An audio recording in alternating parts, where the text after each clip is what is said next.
Brasil Colônia. O Brasil Colônia se estende em um período em que Portugal colonizou a porção leste da América do Sul. Durante todo esse tempo, os portugueses exploraram as riquezas desse território para atender às demandas do mercado europeu.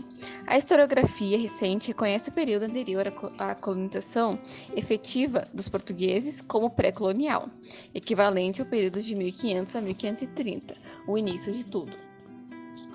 Durante esse processo, os portugueses instalaram o governo geral na capital, Salvador, para administrar a colônia e fazer cumprir as ordens e leis vindas de Portugal, pois as capitanias hereditárias, instaladas inicialmente para descentralizar o poder, não deram certo. Apenas as capitanias de Pernambuco e de São Vicente prosperaram.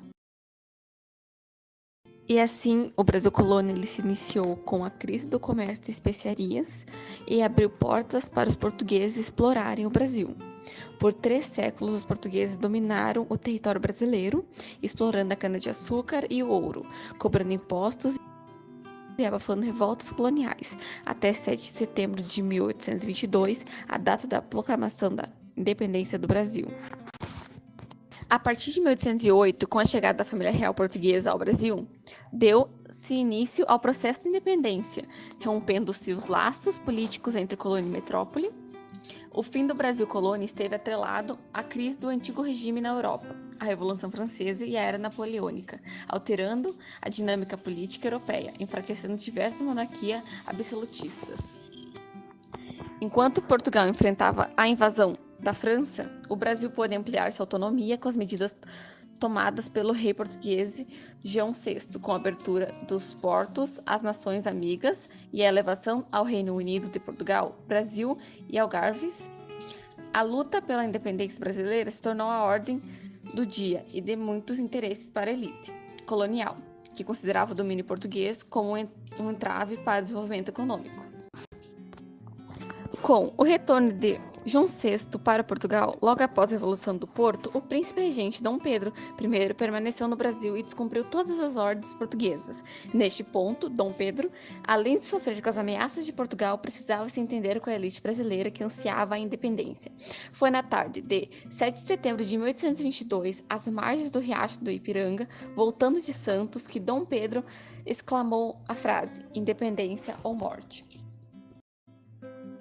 Império do Brasil. Após Dom Pedro ter dado o grito de independência, ele se torna imperador depois de passar por mais algumas revoltas. Desse modo, guiando o Brasil a ser um dos únicos impérios do continente americano a ter um regime monárquico que fosse estável e reconhecido, marcando a história do país. Dom Pedro, representando o primeiro reinado, também ficou conhecido por erguer a primeira Constituição. Porém, essa forma de governo não daria muito certo pela discordância de parlamentares sob o poder absoluto de Dom Pedro. Este mesmo ficou com sua forma comprometida após ter sido derrotado na Guerra da Cisplatina contra as Províncias Unidas do Rio da Prata, atual Argentina, e pela adoção de políticas impopulares. Dessa forma, Dom Pedro I teve que abdicar o trono no ano de 1831. Como na época da abdicação do trono, Dom Pedro II tinha apenas 5 anos de idade, o regime da regência foi instituído.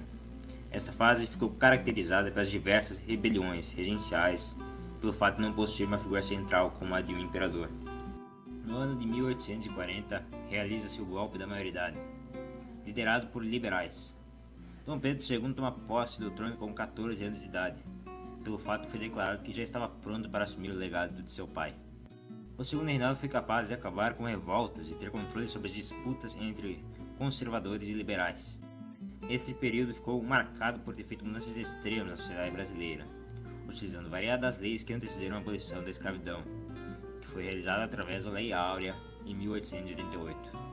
Por fim, Dom Pedro II sofre o mesmo destino que seu pai, sendo abdicado do trono pelo enfraquecimento de sua monarquia, acompanhado por um golpe militar, liderado pelo Marechal Deodoro da Fonseca.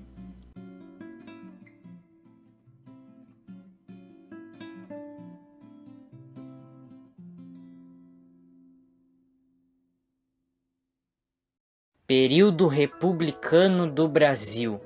Após a proclamação da República, acreditava-se que agora o país daria grandes passos, incentivados pelo modelo de democracia americano. Porém, não. A como ficou conhecida a República Velha era controlada pela oligarquia cafeicultora de Minas Gerais e São Paulo, que sempre elegiam políticos apenas para aumentar as riquezas pessoais. Na Primeira Guerra Mundial, o Brasil entrou em crise, já que seus principais parceiros econômicos não estavam comprando café. E novamente em 29 o Brasil entrou em crise, pois agora os Estados Unidos, seu maior comprador, parou de comprar devido à Grande Depressão. Neste meio tempo ocorreram eleições no Brasil, que foram vencidas por Júlio Prestes, mas Getúlio Vargas, seu rival, o tirou do poder. Vargas, em seu governo, criou direitos trabalhistas, carteira de trabalho, salário mínimo e muitas leis que estão em vigor até hoje.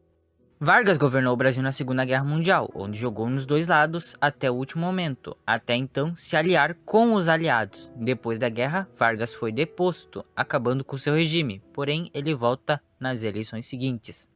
Mas o Brasil que Vargas assumiu estava com muita instabilidade política, então, para prevenir um golpe, ele deu um tiro no próprio peito.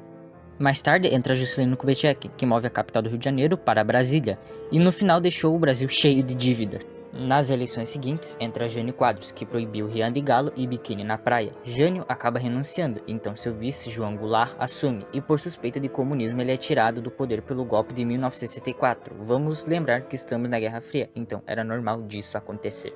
Assim, entramos no período militar, que é muito controverso, mas em resumo, mais estabilidade econômica, opressão dos militares e instabilidade política, até que a Guerra Fria acaba e já era hora do Brasil voltar a ser uma democracia.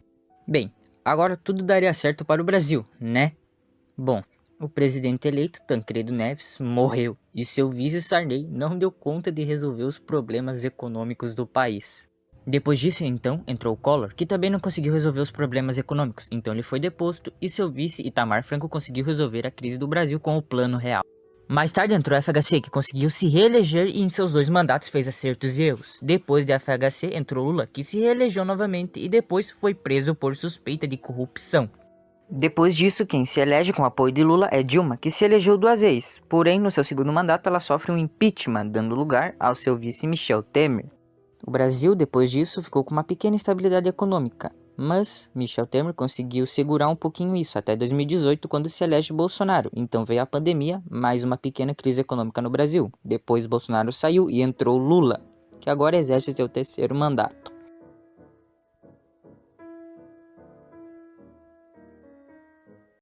Política do Brasil. A política brasileira atual é baseada em 2 fundamentos, o clientelismo e o populismo. O populismo é uma forma política de se comunicar com os cidadãos da nação. Sabe aquele político carismático que diz que irá resolver tudo em um piscar de olhos, mas que, na realidade, não cumpre o que promete? Pois então, isso é populismo.